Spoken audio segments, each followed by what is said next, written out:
yo no tengo permitido como varón expresar ese dolor. O sea, yo tengo que mostrarle a Claro. los otros que no me dolió. Y muchas veces la gente en general confunde temas de género como tal con temas de sexo. Orar, si te funciona, hazlo, pero no dejes el tratamiento, Ujú, ¿sale? ujú. Porque en psicoterapia pasa mucho que cuando no tienen respuestas rápidas, quieren dejarlo.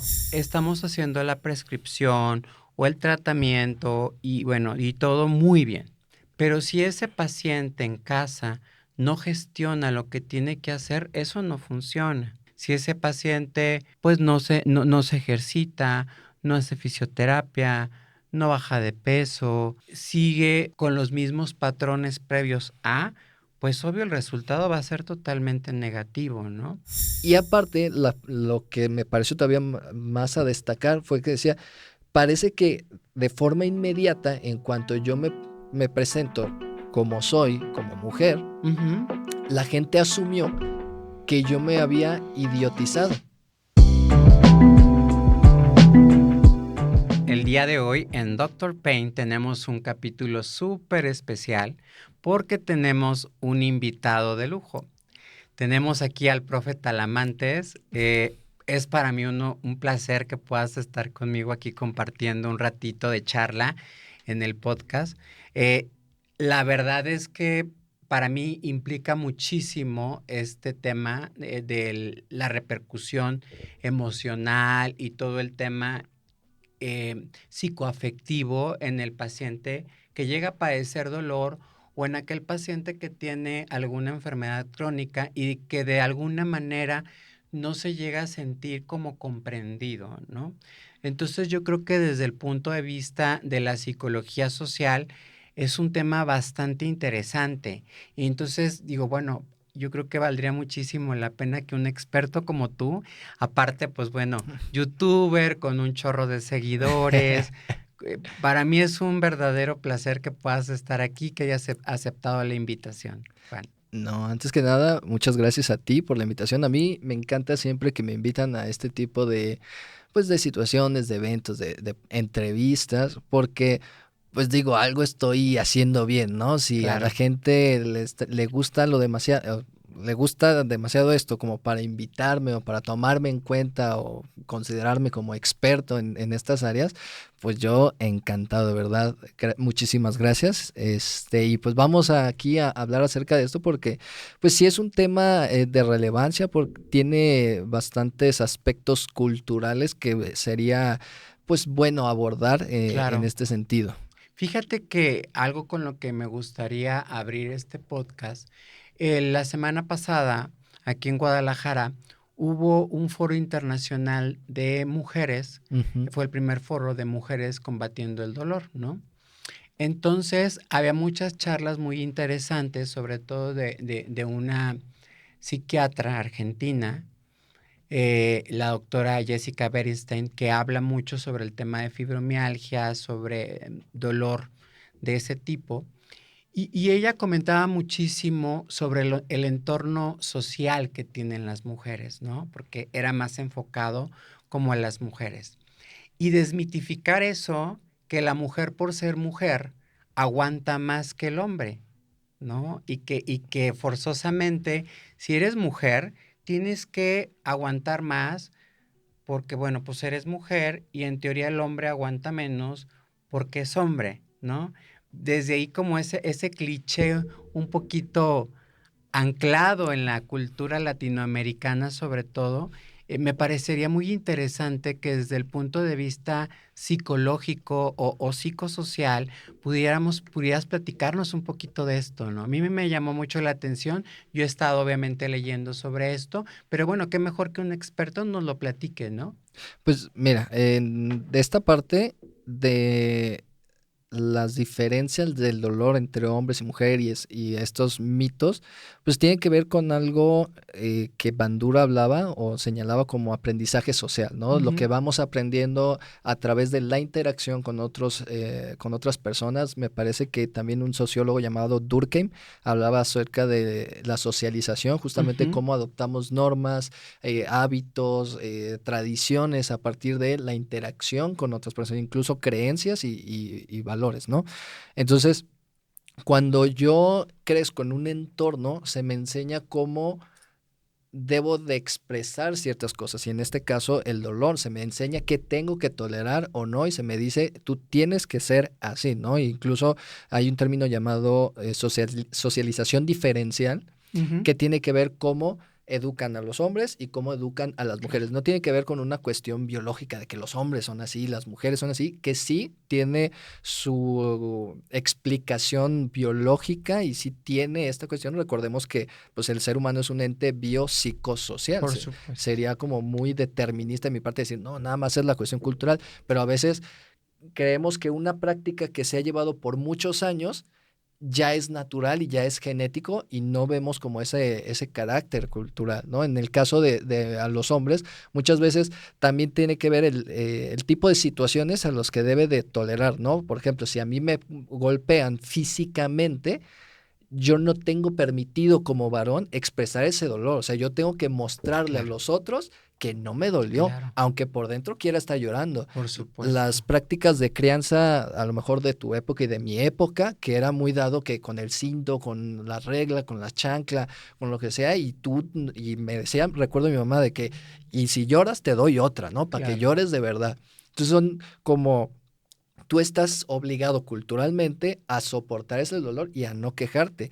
Y en el caso de las mujeres, por decirlo de una manera muy superficial, como dolores internos, ¿no? De los dolores de los cólicos, tú tienes que tolerarlos, tú tienes que aguantar, ¿no? El dolor del parto. Entonces son cuestiones asociados a estos roles que te dicen, tú tienes permiso de llorar si te pegan porque eres mujer, pero tú como hombre no, ¿sale? Pero si tú tienes una gripa, hombre, tú no deberías de estarte quejando, pero tú como mujer sí puedes, porque eres delicada, porque se supone que eso, pero una vez más, esto no tiene que ver con un determinismo biológico o genético, sino que es, digamos que la influencia de todas estas variables, teniendo en cuenta la cultural que nos va a decir, oye, tú como hombre vive este dolor, inclusive a nivel cultural, dependiendo la sociedad, es cómo podemos llegar a expresar ese tipo de cuestiones, ¿no?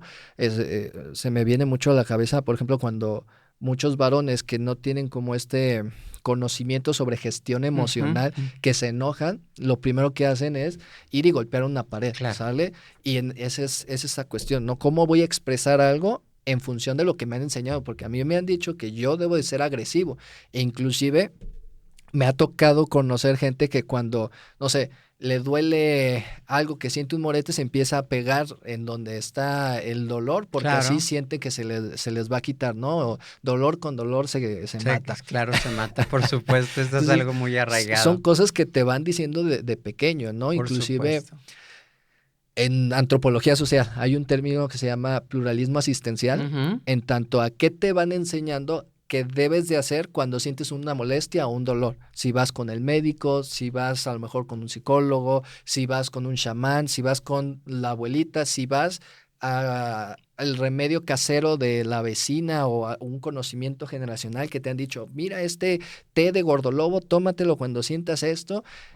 No tengo evidencia, pero pero sé bueno, que puede funciona, servir. ¿no? Fíjate que es algo muy interesante hablar de esto porque de repente encasillamos mucho en ciertos roles, como dentro de las mujeres tienen como que ser así, ¿no? Y los hombres tienen que responder de esta manera. Y muchas veces la gente en general confunde temas de género como tal con temas de sexo. Ujú. Ajá. En cuanto al ser hombre o mujer, en cuanto a estas situaciones que a veces para la mayoría de las personas que no están familiarizadas en esto, eh, se les hace un poquito complicado, ¿no? También algo muy interesante que tocamos en el foro fue sobre el dolor que una persona trans, por ejemplo, puede llegar a sentir, Ujú. ajá, durante ese proceso de feminización, ¿no? Y que aparte, o sea, llegan a sentirlo físicamente, pero también todo ese dolor que traen arrastrando por todas las situaciones por las que han atravesado hasta llegar ahí, ¿no? Entonces, había una autora que se enfocó mucho en el estudio en población trans y el dolor, ¿no? Y el dolor crónico en las personas trans. Entonces, ¿tú qué opinas sobre esa situación, ¿no? ¿Crees que pudiese ser algo más como cultural, a lo mejor, no sé, como falta de apoyo, como falta de redes de apoyo, así como la mujer que es violentada y que sufre la violencia por parte del hombre? Digamos que las poblaciones LGBT también tienen un rol ahí muy complicado, ¿no? En cuanto a la sociedad, ¿no? Y en cuanto a la capacidad que tienen para expresar lo que sienten, ¿no? Sí, pues mira, si lo podemos llamar aquí para uso de la conversación como dolor emocional, hay muchos tabúes en la sociedad frente a estos temas de la comunidad LGBT. Y querramos o no, hay mucho conservadurismo en nuestra sociedad que va rigiendo ciertos tipos de leyes, que va rigiendo cierta forma de organización social. Y lamentablemente, estas son comunidades que se ven excluidas. Y que no reciben el mismo apoyo que a lo mejor otros grupos sociales, ¿no? Aparte, vamos a ser sinceros, ¿cuánta gente realmente se está interesando por estos temas para saber qué es lo que está pasando? Muchos en este determinismo biológico de que nada más debe ser hombre y mujer, descartamos como todas estas identidades de género y ni siquiera me doy el permiso de conversar, de conocer, de entender el por qué se siente así, por qué actúa de esa manera. Simplemente hago ese rechazo a partir de estos prejuicios. Entonces, pues esta persona sufre de exclusión social, sufre de rechazo, sufre de ser invisibilizada, de perder oportunidades a lo mejor laborales. Hay una persona que no recuerdo bien su nombre, pero tiene una charla en TED Talk que me parece bastante entretenida. La Ujú. premisa es las diferencias que él sufrió en su transición y hace el comentario gracioso de que yo no sabía que las mujeres le sufrían con los pantalones. ¿Por qué? Porque las bolsas de los varones te caben muchísimas cosas, pero dice, y lo marcan, ¿no? Se empieza a agarrar y dice, nada más me cabe el dedo, no puedo meter el celular, no puedo meter esto. ¿Y qué es lo que me lleva? A que yo tengo que comprar bolsos. Entonces, ¿cómo se van conectando este tipo de cosas? Y aparte, lo que me pareció todavía más a destacar fue que decía, parece que de forma inmediata, en cuanto yo me presento como soy, como mujer, Ujú.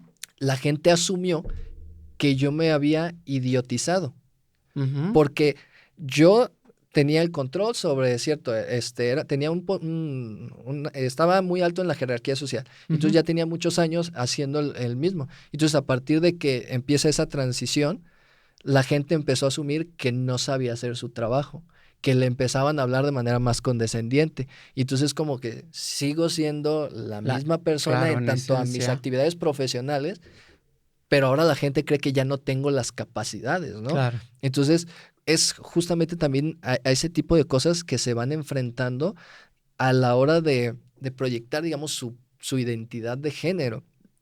Y son padecimientos que no solo tienen que llevar un tratamiento médico en Ujú, tanto a la ujú. transición, sino incluso psiquiátrico y psicoterapéutico, Por porque se supuesto. enfrentan a esa realidad, porque muchos de ellos van a tener que desprenderse de su familia por esta no aceptación.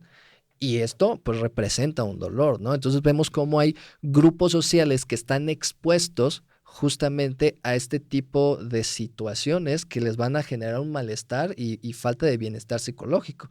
E incluso pudiéramos hablar acerca de la interseccionalidad, Ujú, es decir, ujú. diferentes variables que pueden atravesar a una persona que la van a hacer pasar diversos tipos de discriminaciones, ¿no? No es lo mismo a lo mejor una mujer blanca, heterosexual, de clase alta, que una mujer racializada, lesbiana y de clase baja, porque va a atravesar tres elementos que la van a hacer vivir tres tipos de discriminaciones y Claro, por claro. ende en esas discriminaciones diferentes tipos de dolor o desgaste emocional. Por supuesto. Sí, es un tema súper interesante y aparte más que en Latinoamérica en general, no tiene tanta visibilidad, ¿no? Y a mí me parecía increíble porque venían profesoras de Colombia, de Argentina y todo, y vemos que es una situación que se vive en toda Latinoamérica, ¿no? Y que desgraciadamente ahora, con ciertos cambios, pues también se está viviendo en Estados Unidos y es esa marginación, esa segregación, tanto hacia las mujeres como tal, como hacia las poblaciones o las llamadas minorías, ¿no? Que a mí Ujú. no me gusta tanto como esos términos, porque yo creo que el hecho de que no sean muchos no es porque no sean muchos, sino porque no se les da el espacio muchas veces y tienen que estar atrás escondidos, pues viviendo a lo mejor una vida que no quieren vivir, ¿no? Y digamos que platicando un poquito, cuando nosotros tenemos un paciente, por ejemplo, con una enfermedad terminal, que es el caso, pudiera ser un cáncer de páncreas, y que ese paciente, pues ya lo hemos estado tratando con distintos fármacos, con opiáceos para el control del dolor, vamos, le estamos manejando todos los síntomas, ¿no? Pero vemos de repente, y a mí me ha pasado muchas veces con muchos pacientes, que sienten como ese enganche a la vida, ¿sí? Ujú. Que de repente vemos que, híjole, es que ya no tiene mayor reserva cardíaca o ya sus signos vitales ya están muy débiles, muy lábiles, pero el paciente sigue ahí y quiere seguir y seguir y seguir, pero de repente buscamos la espiritualidad a la mejor en ese paciente en el tema religioso. Yo siempre les digo, bueno, profesen la fe que profesen en este momento, pues es una buena oportunidad de buscar la espiritualidad. Sin embargo, pues ese paciente se va, ¿verdad? Y el cuidador principal o el entorno, pues queda fragmentado, lastimado y desgastado, ¿no? No sufren o no tienen un proceso tanatológico adecuado que les permita gestionar su pérdida, Ujú. ¿no? Entonces, ¿tú qué opinas? ¿Qué opinas en esos casos? Porque de repente es muy frecuente que esos pacientes como que tengan esa, digamos que negación a irse, de alguna manera, porque piensan que van a hacer sufrir a su familia, porque por mil cosas, ¿no? Tú como psicólogo social, eh, ¿qué nos podrías platicar o qué nos podrías recomendar si hay alguien en la audiencia que está viviendo esa situación tan difícil?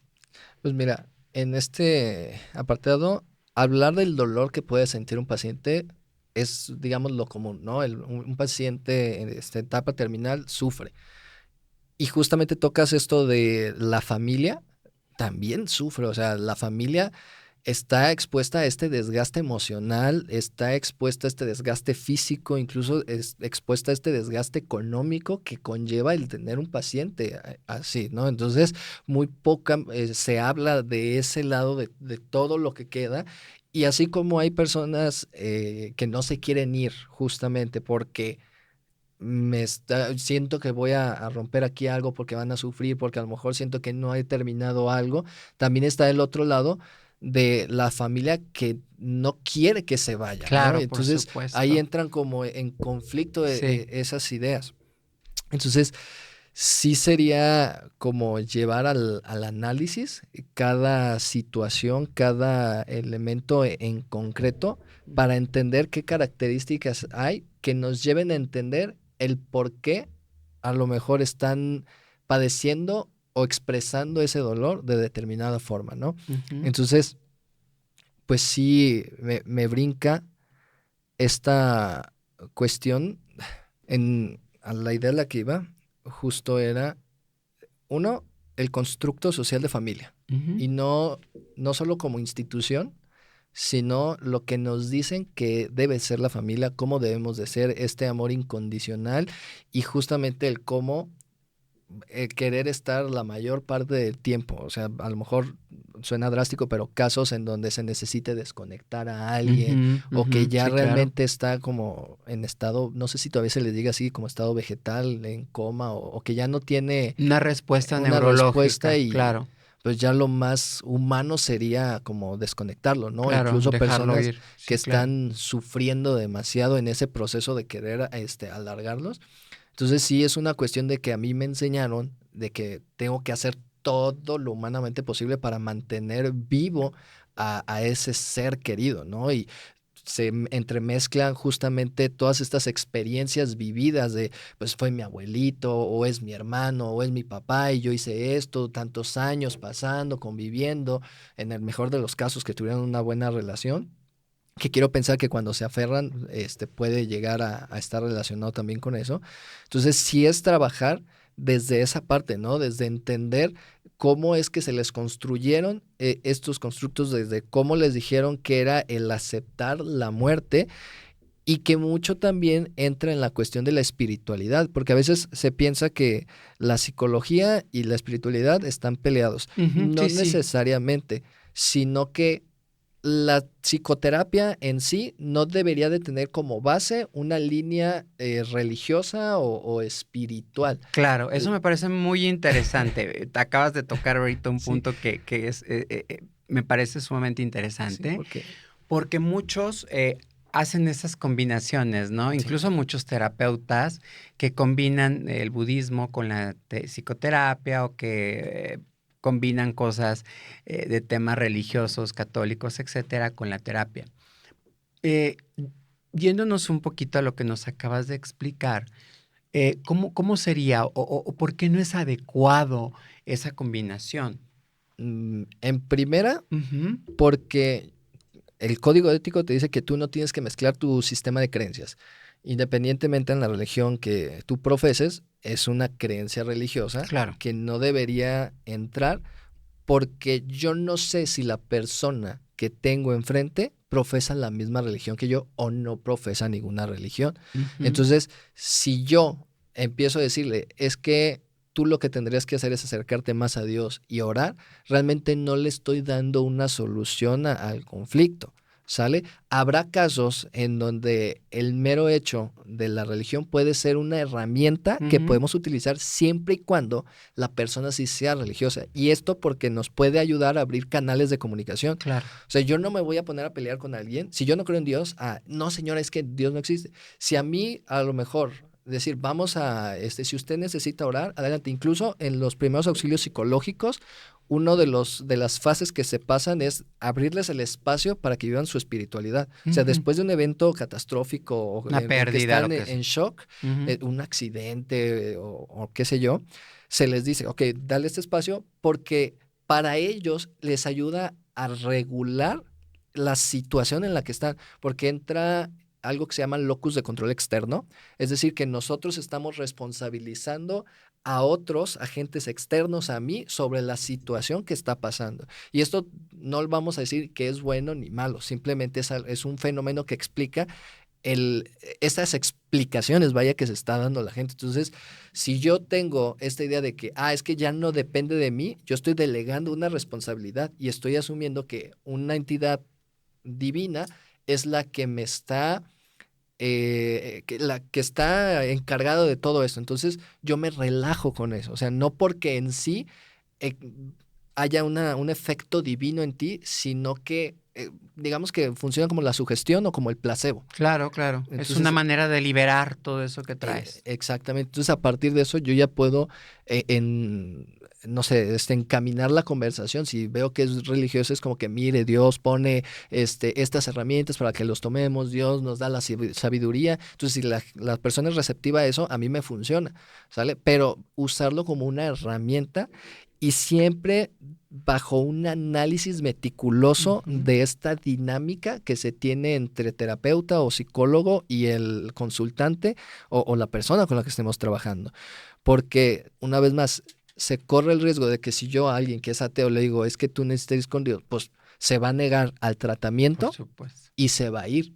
Entonces Ajá. no se trata justamente de eso, tampoco de irnos a los extremos de voy a ser muy creyente o no creyente o voy a estar cambiando en función de con quién estoy, sino de entender el contexto, la situación, para saber si es viable el poder tocarlo o decir, porque hay personas que a lo mejor ir a misa les relaja Ujú, y ujú. eso les controla cierto grado de ansiedad o cierta disonancia O de cognitiva. síntomas incluso, ¿no? También puede ser, ¿no? Sí, la cuestión de orar, pero sí ser muy claro de que, ok, orar, si te funciona, hazlo, pero no dejes el tratamiento, Ujú, ¿sale? ujú. Porque en psicoterapia pasa mucho que cuando no tienen respuestas rápidas, quieren dejarlo. Claro. Y ahí entra el tema que hemos hablado tú y yo de las pseudoterapias. Por supuesto, sí, que es un tema que también vamos a tratar ahorita y que está también tan de moda, ¿no? Uy, sí. Hay muchísima tela de dónde cortar porque ahorita, pues en Tulum y todo ese rollo y la ayahuasca y todo cura y si tienes 1000 dolores con eso te vas a aliviar y tal. Y tú, ¿qué le ves de peligrosidad en ese tipo de pseudoterapias? O sea, como una situación de alarma, ¿no? Obviamente el ser humano es libre de creer y de hacer y todo lo que quiera. Sí. Hay un libre pensamiento.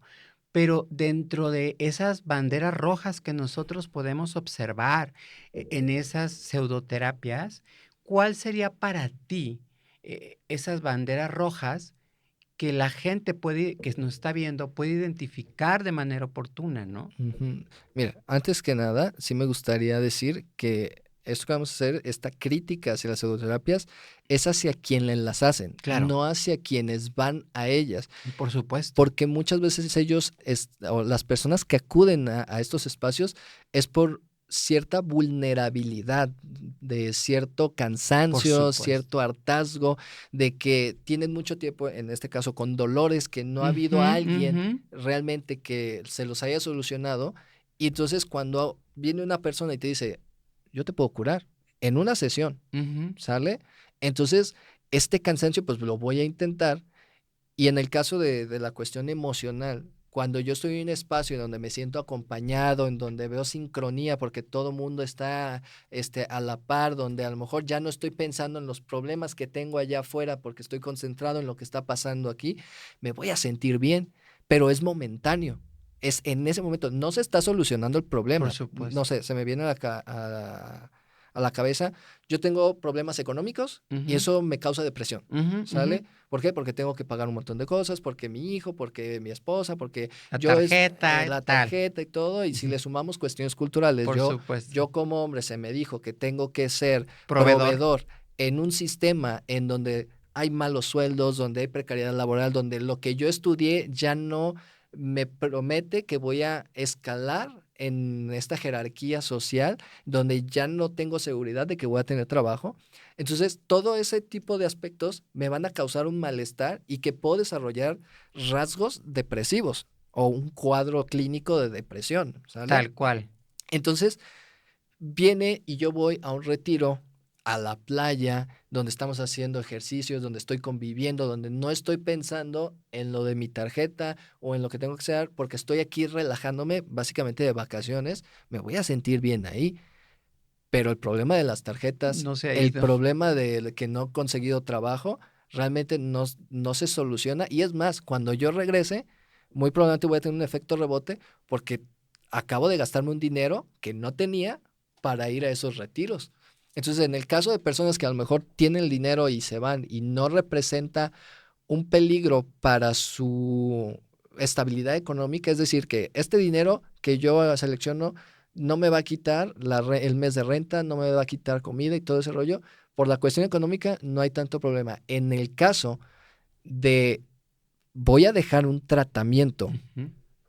porque acá me están prometiendo esto y el doctor Aldo ya lleva 2 sesiones y no me ha curado, Y me sigue doliendo el y pie. me sigue doliendo el pie y a veces creen que el personal de la salud te va a curar, luego lo de que si van a una cita, porque luego pasa en psicología, que van a una cita inicial que generalmente son entrevistas para conocer como tu contexto, el problema y todo, y es como, es que no me funcionó porque yo me siento igual, es que no lloré. Me imagino que en el Acá campo pasa médico igual, es, por tú supuesto. llegas, yo tengo que empezar con el historial clínico y la persona cree que en esa sesión ya debería salir sin dolor.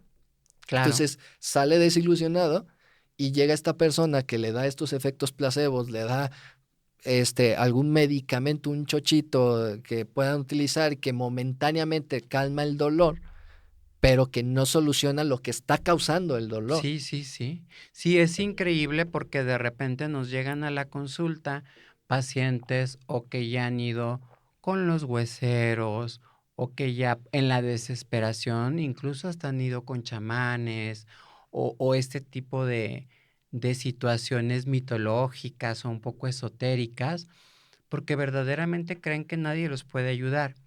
Y algo que me he dado cuenta y que a lo largo de estos más de 15 años que llevo ejerciendo el tratamiento del dolor, es que esos pacientes vienen así porque el profesional que los vio por primera vez no les creyó, ¿sí? O de repente es que ¿cómo es posible que le duela tanto?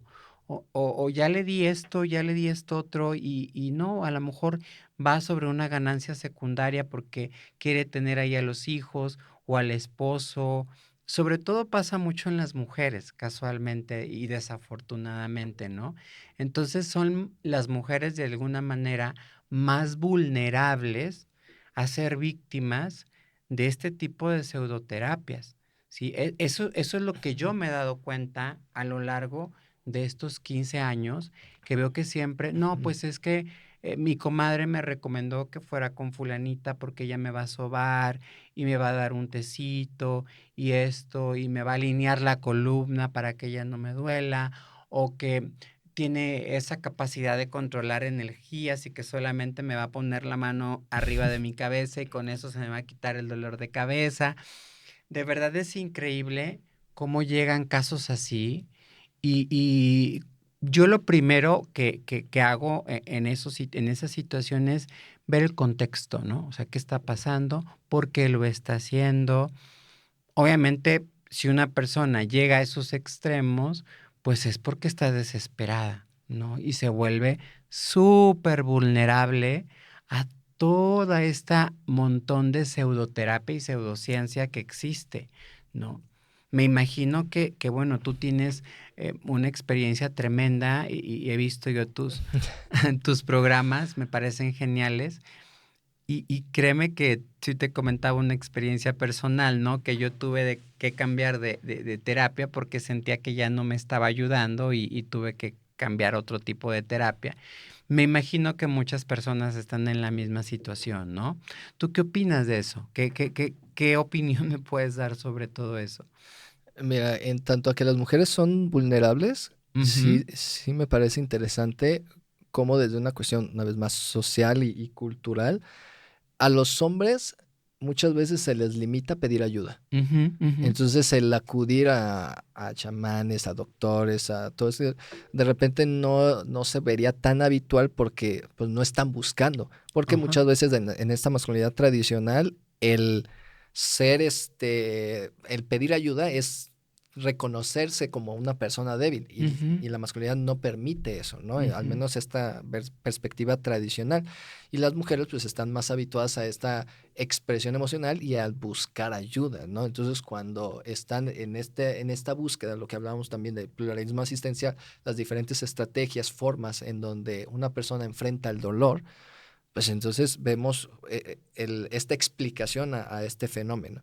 Y en tanto a que no funciona, algunos enfoques, hay evidencia de muchos enfoques que no son funcionales, que Ujú, no va más allá de una cuestión de efecto placebo ujú, ujú. en tanto a lo que está sucediendo, ¿sale? Y que es un efecto momentáneo que ahorita por ejemplo estoy editando para poder subir uno sobre las barras de Access. Ah, por supuesto, sigan al profe Talamante en sus redes sociales porque vamos que sus short sus programitas son geniales, son espectaculares, son muy, muy ilustrativos y eso es lo que me encanta, que todo basado en la evidencia científica y bueno, desde una perspectiva, como lo decías hace un momento, del respeto, ¿no? Sí. No de revictimizar a la persona que lo hace, sino más bien que tengan cuidado de no caer en este tipo de charlatanería Sí. y que se vayan a ver estafados, ¿no? Sí, de reconocer esto, porque, por ejemplo, en este caso de las barras de Access, hay estudios neurológicos supuestamente donde te dicen, es que se hizo una evaluación con un electroencefalograma antes y después de las barras de Access y sí se ven cambios, ¿no? Y entonces se van muy a la causalidad. En investigación siempre decimos, correlación no es igual a causalidad, ¿sale? Ujú. Y hay gente que ve de que, hubo un cambio, entonces esto causa esto. Y no.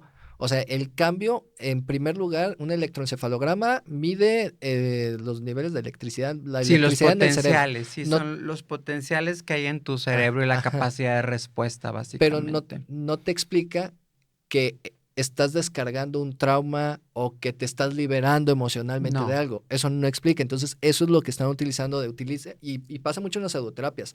Te dan como cierta información técnica que tú no vas a meterte a corroborarlo porque no Ujú. es tu área o no es tu interés. Tú ves y se le llama sesgo de autoridad. A ti te dicen, la ciencia dijo, y ellos te muestra unas imágenes de electroencefalograma y tú dices, entonces es verdad. Claro. Es ciencia, pero cuando tú ya te metes a investigar de lleno, dices, pues realmente esto no explica lo que me están diciendo.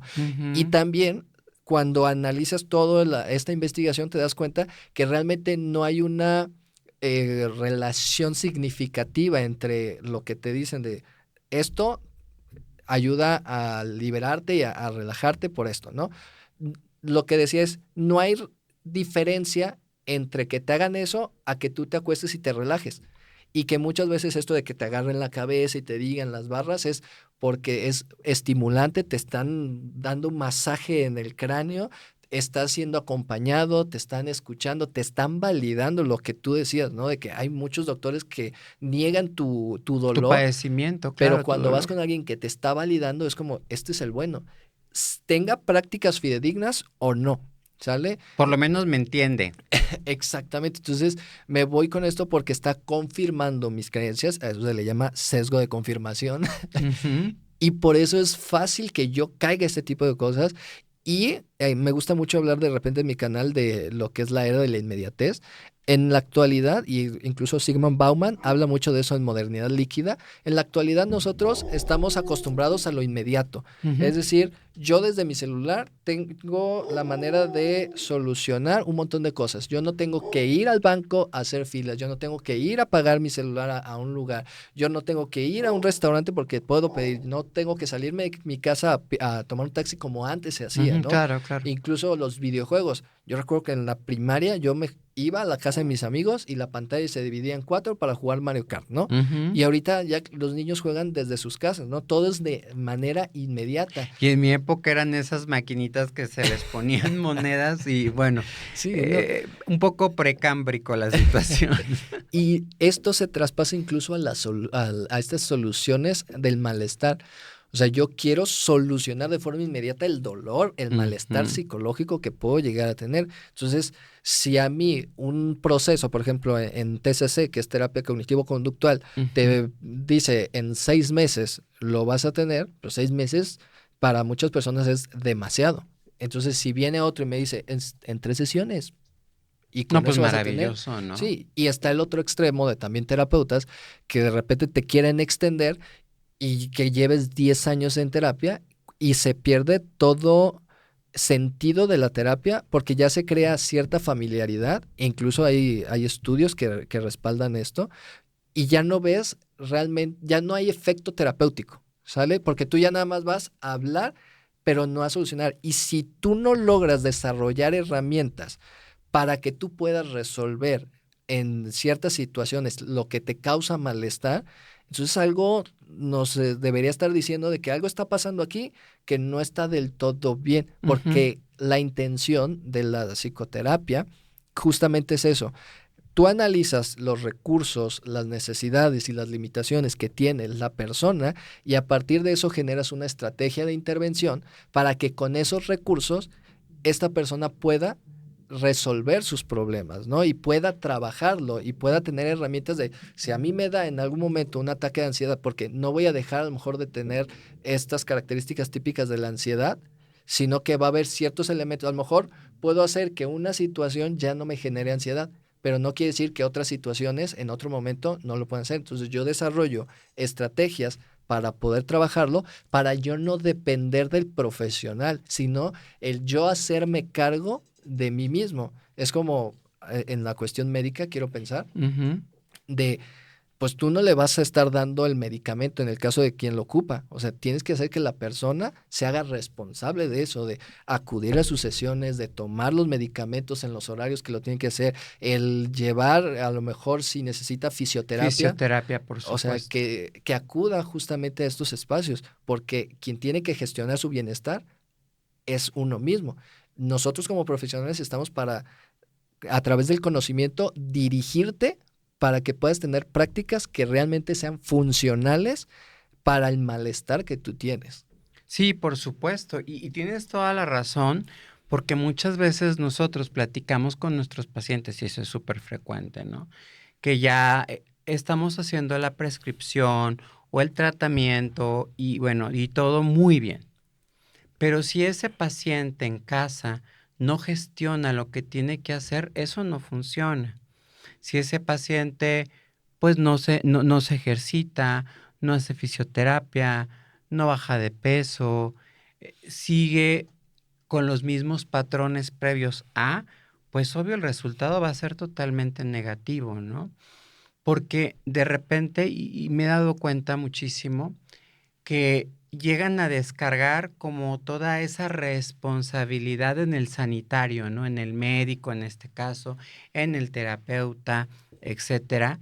Y sí creo que tiene muchísima importancia el hacer conciencia en nuestros pacientes en que, bueno, nosotros aportamos una parte, pero también es muy importante la parte que ellos les corresponde hacer, ¿no? Y esa tarea que tienen que gestionar en casa y que ahí ni tú como psicólogo ni yo como médico podemos vigilarla al 100%, porque bueno, nos volveríamos locos, ¿no? Imagínate, tanta No, gente. el, Yo es lo que les digo cuando de repente me llaman y me dicen, oiga doctor, soy fulanita de tal, ¿se acuerda que me recetó tal pastilla que es color blanca, rosita y que no sé qué? Y yo, no. Eh, Imagínense, le digo, veo tantos pacientes a la semana, es imposible que yo recuerde todo lo que hago o qué color es la pastilla o qué tal, ¿no? Pero es como un poquito soltar esa responsabilidad, ¿no? Y decir, bueno, pues es que yo le llamé al doctor y el doctor no me supo decir porque no se acuerda. sí, ¿no? Y cuando no tienen los resultados esperados es como, No, bueno, yo pues te culpo a ti. claro, por supuesto, o sea, tú me prometiste o tú dijiste, aunque no sea cierto, ¿no?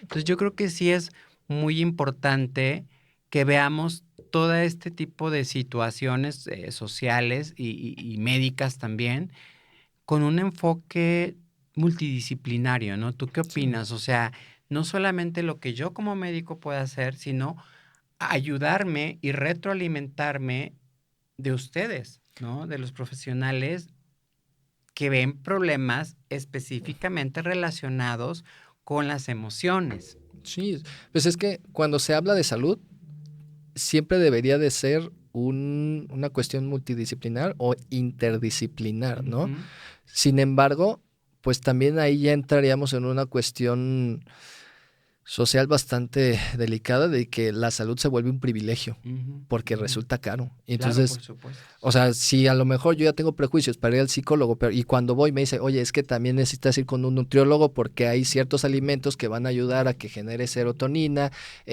pero también tienes que ir con un fisioterapeuta y aparte tienes que ir con un especialista del dolor. Entonces, pues, ¿en qué momento voy a estar bien? Y Claro. prefiero no hacerlo. O también, ¿a qué voy a destinar mi dinero?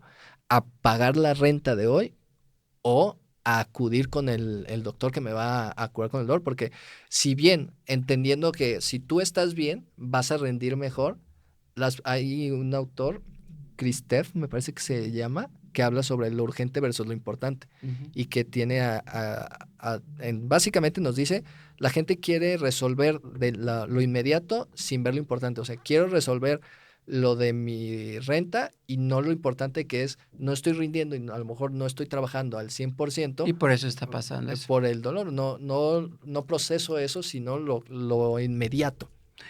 Pues muy bien. Yo creo que, bueno, esto da para una tela larguísima y para otra charla de otros casi hora. Y la verdad, Juan, un placer que hayas estado aquí conmigo compartiendo experiencias desde el punto de vista científico de todo esto que está sucediendo. De verdad que me siento muy honrado que te hayas dado el tiempito de venir aquí al podcast. Y bueno, espero que no sea la última vez porque tenemos un montón de cosas que platicarle aquí a la audiencia. Y bueno, pues agradecerte muchísimo el hecho de estar acá. No, yo agradecido las veces que me invites, tú dime y yo aquí estoy. Y Muy también bien. te extiendo cuando quieras ahí aparecer en mi canal, con mucho gusto ya Bueno, armamos algo pues que ya hicimos una colaboración sí, sí, en sí. donde, ay no, qué pena contigo con lo del nombre, perdón, ¿eh? Es que de repente traigo la cabeza de no sé dónde y hasta que estoy editando o hasta que alguien me dice, ya agarro la onda de Sí, que, sí. híjole, ¿no? Pero pues no es por mala onda, sino No, porque son cosas que suceden. soy muy distraído, de verdad. Ve aquí, Ujú. estamos platicando y mientras estoy formulando se me olvidó de lo que estábamos hablando. Pero muchas gracias, de No, no verdad. hay de qué, Juan. Y bueno, pues les invito a seguir en nuestro podcast de Doctor Pain. Y bueno, muy pronto tendremos otra emisión y ahí hablaremos de otros temas de gran importancia también en cuanto a la salud y bueno, alguno que otro tip para que ustedes puedan identificar qué realmente funciona y qué no.